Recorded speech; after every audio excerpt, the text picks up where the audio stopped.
할렐루야. 오늘은 시편 103편 1절에서 14절 말씀을 가지고 여호와를 송축하는 이유, 이런 제목으로 지난주에 이어서 말씀을 증거하겠습니다. 우리가 지난주에도 여호와를 송축해야 되는 그런 이유에 대해서 살펴보았는데, 우리가 여호와를 송축해야 되는 이유가 과연 무엇인가? 왜 우리가 하나님께 찬양을 드려야 되는가?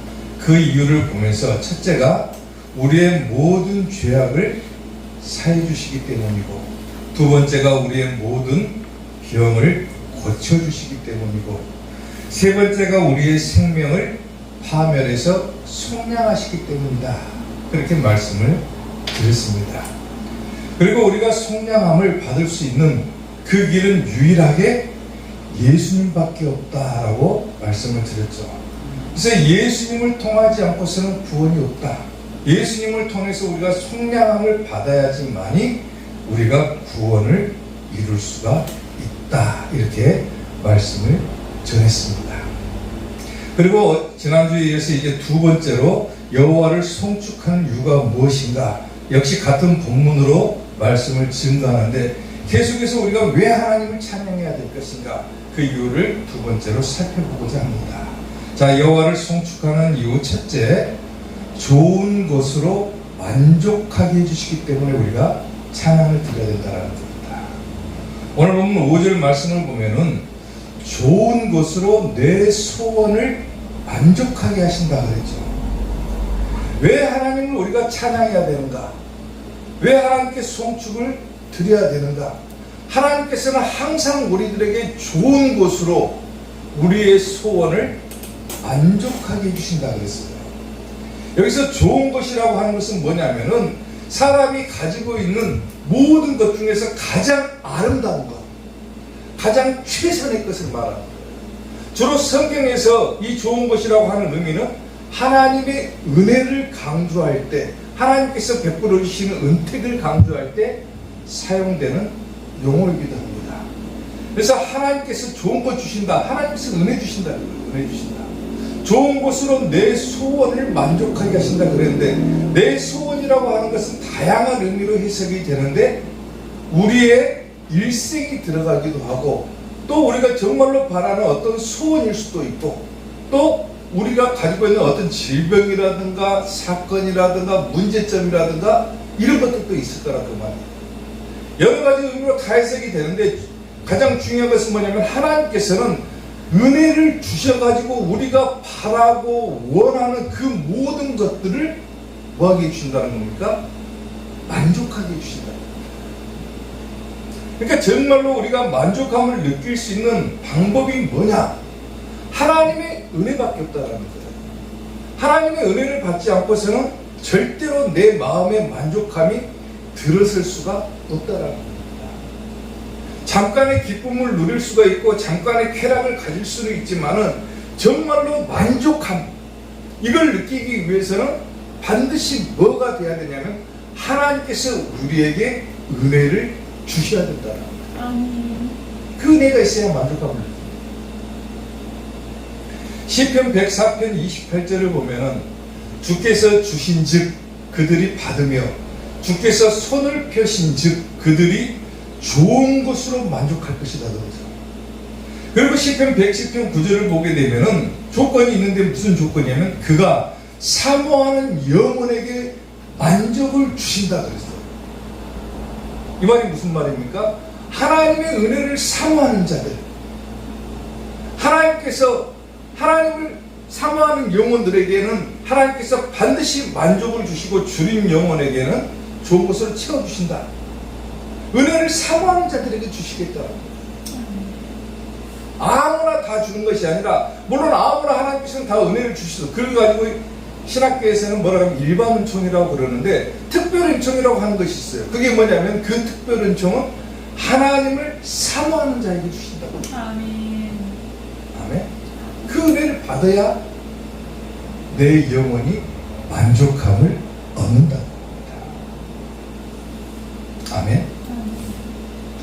제가 어렸을 때, 아주 어렸을 때 섬에서 사니까 화장실을 가려고 하면은 무서워서 혼자를 못 가요. 항상 누나나 동생이나 같이 가야 돼요. 더구나 화장실을 가면은 얼마나 무섭든지 화장실을 드럼통을 딱 묻어놓고 그 위에다 나무 판때기를 2개를 놓고 화장실 볼일을 봐야 되는데 무섭기도 하고 밤에 가면은 냄새도 심하고 그러니까 항상 누구랑 같이 가고 앞에서 대기하고 있든지 노래를 부르러 가든지 해야 화장실을 가는 거예요. 근데 좀 크니까 집을 새로 이렇게 딱 지어가지고 집이 이제 그게 옮겨가게 됐어. 옮겨가게.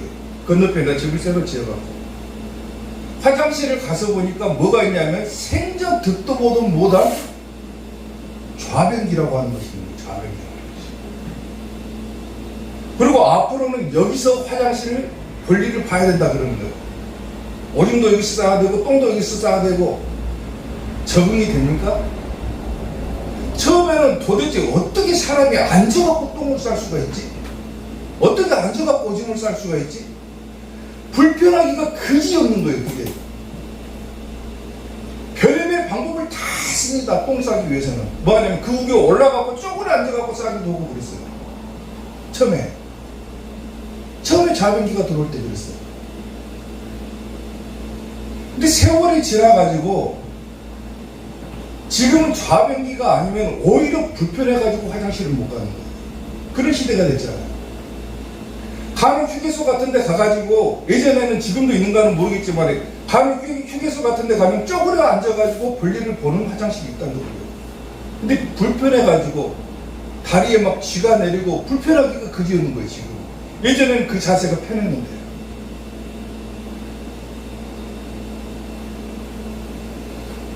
처음에는 자전거를 타고 다니고 그 다음에는 오토바이가 나오고 지금은 뭐가 다닙니까? 자동차가 다니죠. 예전에는 더우면은 부채질을 하고 지금은 뭐합니까? 에어컨 딱 눌러버리면 에어컨이 틀어지잖아요. 처음에는 너무 더우니까 좀 시원한 부채, 큰 부채라도 있으면 좋겠다 해가지고 부채를 딱 누가 주면은 만족하잖아요. 누가 또 에어컨을 딱 틀어주면 어떻게 됩니까? 처음에는 좋아갑니다. 시원해가지고. 처음에는 뭘 느끼는 겁니까? 기분 좋은 거. 만족감을 느끼는 거, 만족감. 근데 지금 자동차 타고 다니는 것에 대해서 만족감을 느끼는 사람이 얼마나 있습니까?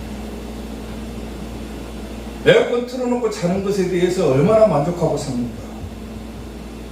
화장실 가고 좌변기에 앉아서 싸는 것을 얼마나 만족하면서 볼일을 보는 사람이 있습니까? 처음에는 바라고 바랬던 것들, 편리했으면 좋았다고 생각하는 것들이 정작 갖게 되니까 이제는 처음에는 기분이 좋았다가 지금은 그 기분 좋음이 다 사라져버렸죠. 그것은 영원한 만족이 될 수가 없다고 합니다. 지혜서의 한 축인 전도서에서는요 그런 말을 했습니다. 은을 사랑하는 자는 뭐라 합니까? 은으로 만족하지 못한다. 쉽게 말하면 돈을 사랑하는 자, 나는 돈이 있으면 행복할 거야 라고 생각했던 사람들은 정작 돈을 가질 때는 기분이 좋을지 모르지만 그걸로는 뭘 느끼지 못한다는 거예요?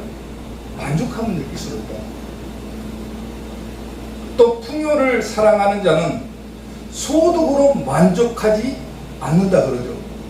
내가 좀 뭔가를 많이 있었으면 좋겠다라고 생각해가지고 많이 얻었어요. 열심히 일을 해가지고. 그러면 만족하고 살아가야 되는데 전도서에서는 뭐라고 합니까? 만족하지 못한다는 거예요. 그리고 뭐라고 합니까? 다 헛된 것이다. 헛된 것이다. 사람의 인생이 다 그런 겁니다. 뭔가를 바라고 바랬는데 결국 그것을 취하게 되면은 처음에는 기분이 좋고 만족감을 조금 느꼈다가 나중 가면은 그것이 다 시들시들해질 거예요. 뭐가 없기 때문에 그럽니까? 거기에는 하나님의 은혜가 없기 때문에. 그래서 성경에서는 우리가 진정으로 만족을 찾을 수 있는 방법에 대해서 얘기를 하는데 인간이 세상을 살아가면서 가장 만족감을 얻을 수 있는 순간이 언제냐면은 바로 우리가 우리의 구원이 되시는 예수님을 영접할 때 만족감이 생긴다. 그리고 그 만족감은 언제까지 지속됩니까? 계속해서 지속됩니다.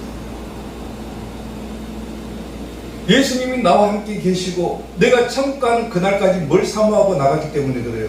내가 천국 가고자 하는 소망이 있고 내가 예수님을 향한 사랑이 있고 그런 것들이 채워졌기 때문에 하나님의 은혜로 가득 채워졌기 때문에 뭐가 채워지는 겁니까? 내 속에 만족이 채워지는 거예요.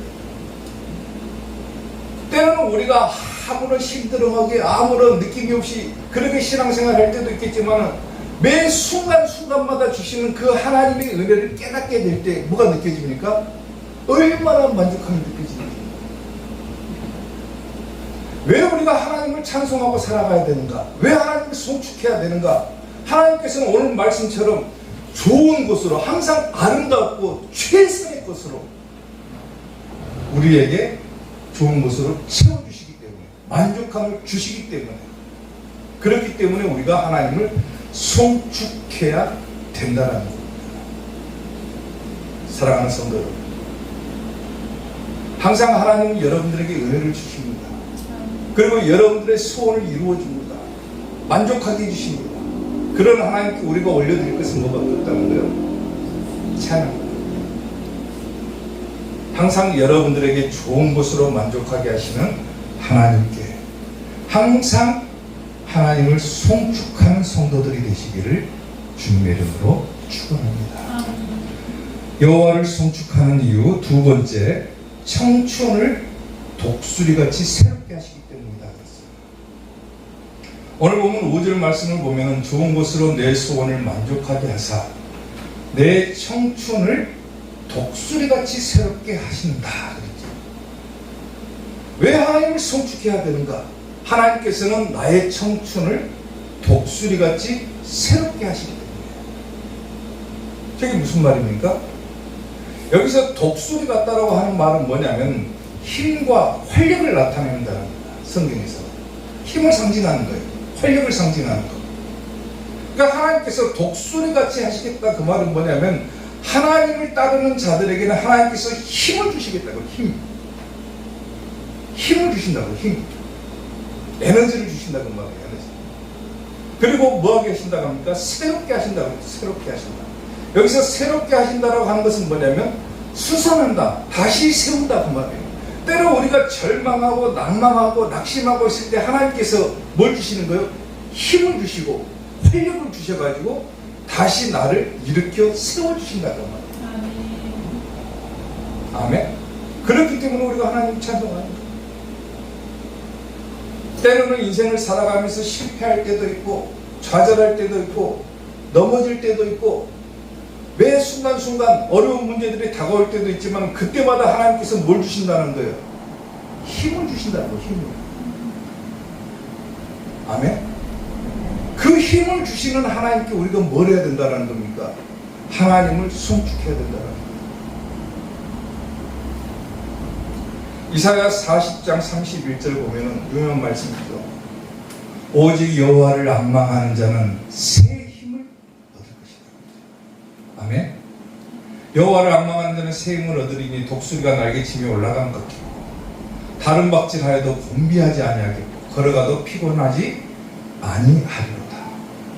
아멘. 고린도서 4장 16절에서는 그러므로 우리가 낙심하지 아니하노니 우리의 겉사람은 낡아지나 우리의 속사람은 날로 새로워진다. 새롭게 하신다. 새롭게. 하나님께서 힘을 불어넣어 주셔가지고 우리로 하여금 다시 일어나게 해주시기 때문에 다시 세워주시기 때문에 우리가 하나님을 찬양해야 된다. 어떤 사람이요 일을 시작하면 하는 일마다 다 실패합니다. 하도 이 사람이 실패를 많이 하니까 주변에서 그 사람을 보면서 뭐라 하냐면 저 사람은 진짜 별 볼 일 없는 사람이다. 별 볼 일 없다. 저거. 아무짝에도 배가 봤을 때 쓸모없다. 얼마나 정도가 심하냐면은 어떤 직업을 갖게 되면 꾸준하게 그 직업에 매달리는 것이 아니라 이 직업이 내 적성에 안 맞는다. 그래가지고 직업을 10번도 넘게 바꾼 사람입니다. 그래서 사람들이 뭐라고 하겠어요? 직장 생활하는 사람이 저렇게 끈기가 없어가지고 설령 지 마음에 안 맞더라도 지가 원하는 일이 아니더라도 직장을 구했으면 그 일을 좀 꾸준하게 할 것이지 적성에 안 맞는다고 때려친다. 그러니까 사람들이 뭐라고 했어요? 저 사람은 아무짝에도 큰일도 못 할 사람이고 저 사람은 아무짝에도 쓸모가 없는 사람이다. 별 볼 일 없는 사람이다. 그렇게 생각을 합니다. 여러분들 같아도 그렇게 생각하겠죠. 주변에서 여러분의 자식들이 예를 들어서 내가 무슨 직업을 구했는데 한 달이나 2달 다니다가 아예 내 직성에 안 맞는 것 같은 게 그만둘라요. 다른 일을 해요. 또 1-2달 다니다가 이것도 내 적성에 안 맞는 것 같아요. 그만둬요. 뭐라고 하겠습니까? 그러고 끈기가 없어갖고 뭔 일을 하겠냐 그래요. 이 사람이 그랬다는 거예요. 처음에는 뱃사공을 하다가 농부도 했고 농부를 하다가 노동자가 되기도 했고 장사꾼도 해보고 군인도 해봤다가 우체국 직원도 해봤다가 법률사무소 직원도 해봤다가 거기서 조금 법 공부해가지고 겨우겨우 변호사 합격해가지고 변호사도 돼봤다가 변호사 된 다음에는 겨우 국회의원 선거 나가가지고 주의원 상원을 하다가 겨우겨우 당선돼가지고 국회의원까지 하고 그리고 마침내 뭐가 되냐면 대통령이 됩니다. 사람들이 생각할 때 저 사람 별 볼 일 없는 사람이야. 적성에 안 맞는다고 이것저것 다 때려치고 그랬던 사람이 결국에 가서는 뭐가 되냐면은 대통령이 되는 거예요. 대통령. 누군 줄 아세요? 미국의 링컨 대통령. 사람들이 그를 별 볼 일 없는 사람이라고 여겼어요. 근데 대통령이 돼가지고 노예 해방운동을 했고 하나님께로부터 얼마나 귀하게 쓰임받은 사람으로 우리가 알고 있습니까? 이 사람은. 사람들이 생각하는 관점과 하나님께서 생각하는 관점은 다르다. 이것을 분명하게 그리스도인들은 인식하고 있어야 되는 거예요. 그걸 보고 뭐라고 하냐면은 감추어져 있는 소명이다라고 얘기를 합니다. 하나님께서는 분명하게 뭘 주십니까? 부르실 때는 소명을 주시는 거예요. 소명. 동주를 부를 때도 하나님께서 소명을 주시기 때문에 부르는 것이고 사모님을 부를 때도 뭘 주십니까? 소명을 주세요. 근데 사람들은 하나님께로부터 받은 그 소명을 뭔 관점으로 생각하냐면 자기의 관점으로 생각하는 거예요. 동주가 카페를 시작을 했어요. 예를 들어서 하나님께서 동주에게 어떤 소명을 주신지는 모르는데 사람들의 관점은 뭐냐면 하나님께서 너에게 이런 소명을 주셨다. 이걸 큰일 해가지고 하나님께 귀하게 쓰임받아라. 그건 사람들의 관점인 거예요. 적성에 안 맞으면 그만둘 수도 있는 거예요. 왜? 그건 하나님의 소명이 아니기 때문에 그런 거예요.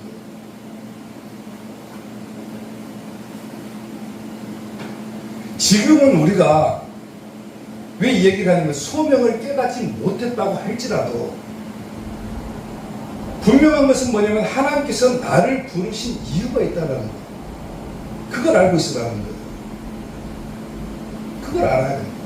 사람들의 시선으로 사람들의 관점으로 판단해버리면은 정작 하나님께서 자기를 왜 부르셨는지 나를 어떻게 쓰실 것인지 이 소명이 흐려져 버린다는 거예요. 흐려져 버린다. 그러니까 살다 보면 뭐가 생깁니까? 실망하고 낙심하고 왜 안 될까? 왜 실패할까? 이러니까 사람이 피폐해져 버리는 거예요. 그때마다 하나님께서는 뭘 줍니까? 세금을 줍니다. 세금.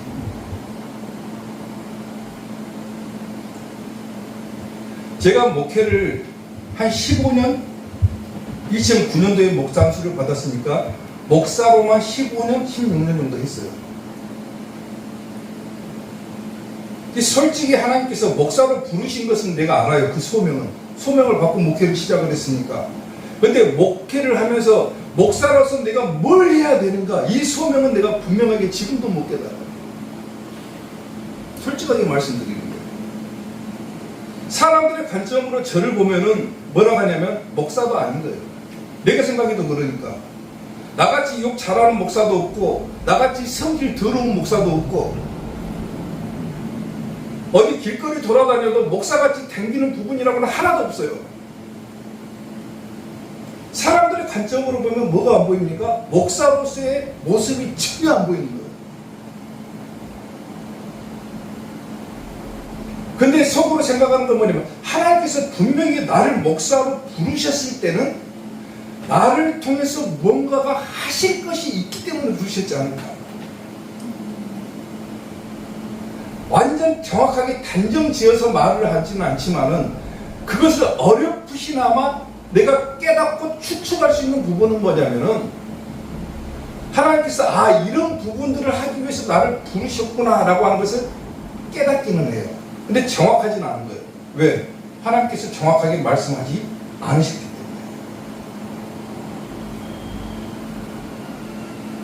하나님께서는 여러분들도 마찬가지고 저도 마찬가지고 여러분들 한 사람을 분명하게 불렀단 말이에요. 불렀단 말이에요. 성도로서 부름을 받았잖아요. 사모로서 부름을 받았고, 권사로 부름을 받았고, 성도로서 부름을 받았고, 이 교회의 일원으로서 부름을 받았는데, 사람들의 관점으로 생각해버리면은 뭐라고 합니까? 예를 들어서 자기가 뭘 안 맞다 그만둬버려요. 그러면 하나님의 소명은 전혀 못 깨닫는 것이 되어버리는 거예요. 분명하게 기억하고 있어야 될 것은 뭐냐면, 하나님께서 나를 부르셨구나. 그리고 하나님께서는 분명히 나를 부르셨기 때문에 나를 사용하실 것이구나. 단정짓지 말라는 거예요. 단정짓지 말라는 거예요. 하나님께서 나를 이 일을 하기 위해서 부르셨구나. 단정짓지 말라는 거예요. 카페 시작했잖아요, 동주가. 하나님께서 카페를 통해서 나를 좀 장사 좀 잘 되게 해주셔가지고 교회에다가 많이 헌금하게끔 하고 교회 세우라고 나를 부르셨구나. 그러셨습니까? 사람들은 그렇게 생각해버리는 거예요. 희주가 미용기술을 배워가지고 미용사 하니까 뭐라고 합니까? 미용기술을 배워가지고 교회에다가 헌신하고 봉사 댕기라고 그렇게 너를 미용사로 하나님께서 세워주신 거다. 그러니까 열심히 잘 배워가지고 교회에다가도 봉사하고 해라. 그러면은 그게 그 사람의 소명이 돼버립니까? 아닌 거예요. 그러니까 하다가 뭐가 됩니까? 지치는 거예요. 지치는 거. 목사 15년 했다고 했죠? 안 지치겠습니까? 지쳐요. 엄청 지칩니다. 왜? 왜 하나님께서 나를 부르셨을까? 그것을 못 깨달으니까 지치는 거예요. 지치는 거예요. 지금쯤이면 하나님께서 성도들도 보내주시고 교회도 확장시키게 해주시고 교회도 새로 건축하게 해주시고 뭐 교회 봉고차도 하나 주시고 이때쯤 돼야 되는데, 교회가 개척한 지 10년이 됐으면 이래야 되는데 안 되거든요. 사람의 생각으로 되니까. 저 교회는 부흥도 안 되고 저 목사는 부흥도 못 시키고, 이런 관점으로 보게 되면 뭐가 생기는 거예요? 사람이 지쳐버리는 거예요. 피폐해져 버리는 거예요. 근데 나를 부르신 그 소명의 끈, 그것을 놓지 않는 이상은 절대로 포기가 안 되는 겁니다. 사람들이 나를 뭐라고 생각하든지 간에, 저 사람은 목사 같지도 않아. 저렇게 목사가 돼가지고 말을 험하게 하고 욕도 잘하고 성질 더럽게 피우고 막 남하고 싸먹고 돌아다니고. 근데 나에게는 뭐가 있다는 거예요? 나를 부르신 이유가 있다는 거예요. 저는 그렇게 생각합니다. 단정 짓는 건 아니에요. 아직 때가 이르지 않았다고 생각합니다. 상황을 봅니다. 상황을 보는 거예요. 주변 상황을 쫙 봅니다. 그리고 뭘 보냐면 징조를 봅니다. 어느 때나 나를 쓰실까? 그 징조를 봐요. 그리고 하나님께서 나를 부르셨을 때는 아마도 이런 부분을 나에게 맡기시려고 부르지 않았을까? 추측은 합니다만 단정은 아니에요. 그래서 준비는 합니다. 마찬가지로 지치고 힘들고 때로는 그 길이 괴롭고 외롭고, 그런데 하나님께서 뭘 주신다는 거예요? 독수리같이 새롭게 하신다. 그때마다 새 힘을 주신다. 다시금 나를 일으켜 세워 주신다. 새 것이 되게 해주신다. 그래서 버티는 겁니다. 그게 내가 하나님을 찬송하는 이유가 되는 거예요. 나로 하여금 지치지 않게 주시기 때문에, 독수리같이 새 힘을 주시기 때문에, 그런 하나님을 오늘도 내가 송축한다고 합니다. 그게 우리가 하나님을 송축해야 되는 이유가 된다. 그게 이유라는 거예요. 사랑하는 성도 여러분들도 마찬가지로 지치고 힘들고 외롭고 괴롭고 그럴 때 반드시 하나님께서는 뭘 주십니까? 새 힘을 주신다. 그런 하나님을 생각하면서 하나님을 송축하는 성도들 되시기를 주님의 이름으로 축원합니다. 여호와를 송축하는 이유, 마지막 세 번째, 인자하심이 풍부하시기 때문입니다. 오늘 보면 8절 말씀을 보면은 여호와는 긍휼이 많으시고 은혜로우시며 노하기를 더디하시고 인자하심이 풍부하시도다. 여기서 인자하심이라고 하는 것은 뭡니까? 하나님의 은총을 말하는 거예요. 은총. 원어로 보면은 하나님의 은총, 하나님의 자비로우심, 하나님의 인애로우심, 이걸 한마디로 통틀어서 뭐라고 하냐면 사랑이라고 표현합니다. 왜 하나님을 송축해야 될 것인가? 하나님께서 나를 사랑해 주시기 때문에. 아멘. 하나님이 여러분들을 사랑해 주시기 때문에 여러분들은 하나님께 뭘 올려드려야 된다? 찬양을 올려드려야 된다. 출애굽기 34장 6절을 보면은 여호와께서는 그의 앞으로 지나시며 선포하시되 여호와라 여호와라 자비롭고 은혜롭고 노하기를 더디하고 인자와 진실이 많은 하나님이다. 사랑의 하나님이다. 아멘. 근데 조건이 있어요. 여기도 신명기서를 보면은 나를 사랑하고 내 계명을 지키는 자에게는 천대까지 은혜를 베풀어 준다. 하나님을 사랑하고 계명을 지키는 자, 하나님의 말씀대로 살고자 하는 자에게는 하나님의 사랑을 더욱더 크게 입는다는 거예요. 천대까지 자손 대대로 이루어준다. 그게 하나님 찬송해야 되는 이유가 됩니다.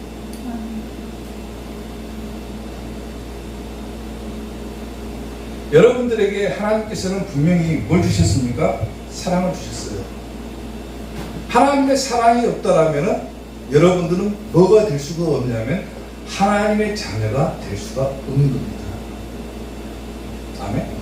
하나님이 여러분들을 사랑하셨기 때문에 죄인인 여러분들을 부르신 거예요. 그게 하나님의 사랑인 거예요. 아멘. 그리고 죄 용서해 주시는 거예요. 그렇게 넓고 크신 하나님의 사랑이 없었다면 여러분들은 지금 어디에 있어야 됩니까? 하나님 사랑 밖에 있어야 돼요. 그리고 어디 갑니까? 결국에는 지옥 갑니다. 하나님 사랑해 주셨기 때문에 있는 거예요. 어떤 왕이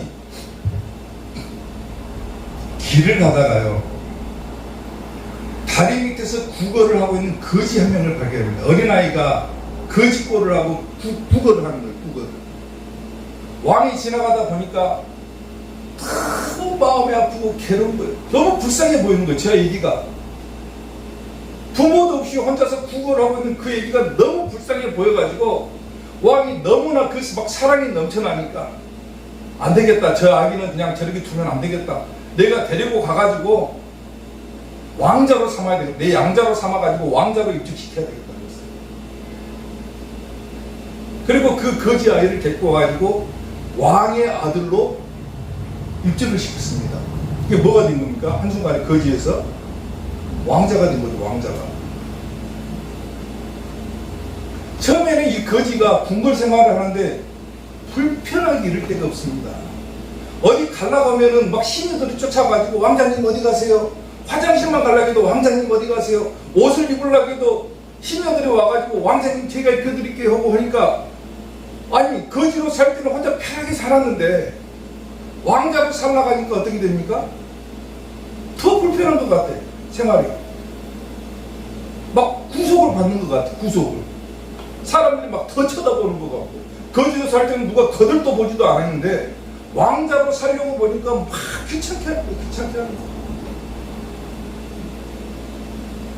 근데 점점 더 그 생활에 익숙해지다 보니까 그 거지가 이제 하나하나씩 적응해 가다 보니까 결국에는 왕자의 모습을 갖추게 됩니다. 왜 이야기를 한 줄 아세요? 하나님께서 우리를 보실 때 너무 불쌍해 보이는 거예요. 너무 불쌍해 보여요. 그래서 데려다가 우리를 부르셔가지고 우리로 하여금 뭘 삼아주셨습니까? 하나님의 자녀로 삼아주신 거예요. 근데 하나님의 자녀로 살려고 하다 보니까 뭐가 생깁니까? 불편한 거예요. 불편한 거. 아니, 세상에서 예수님 믿기 전에는 혼자 마음대로 사니까 너무 편하게 인생을 살았는데 예수님 믿고 나서 보니까 더 불편한 거예요. 세상에 사는 것이. 주변에서 그런 말을 많이 듣잖아요. 우리가 예수님 믿는 사람들 중에서 그런 말을 하는 사람들이 굉장히 많습니다. 예수님 믿고 나니까 오히려 더 고난이 많아졌다고 그래요.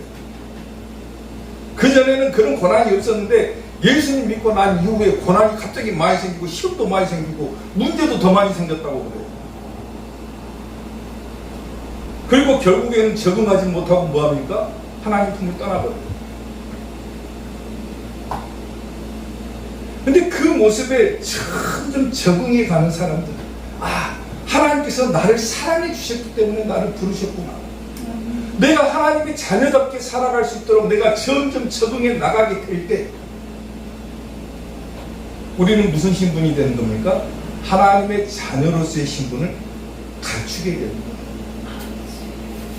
하나님은 어떤 하나님이라고 얘기를 합니까? 오늘 말씀에 여호와는 긍휼이 많으시고 은혜로우시며 노하기를 더디하시고 인자하심이 풍부하시다. 우리가 하나님의 자녀로서의 모습을 갖출 때까지 하나님은 오랜 세월을 참고 인내하시고 우리를 지켜보고 계시고 때로는 우리에게 힘을 주시고 은혜도 주시는 거예요. 아멘. 하나님은 그렇게 기다리신 거예요. 우리가 하나님의 자녀가 온전한 하나님의 자녀가 될 때까지.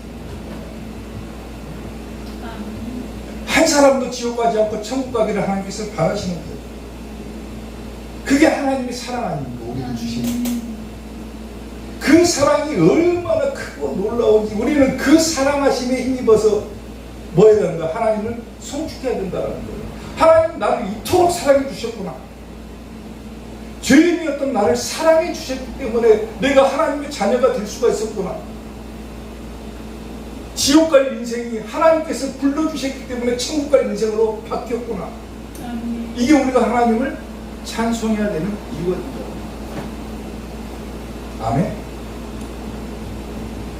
그 크신 하나님의 사랑 말로 다 형용 못하네.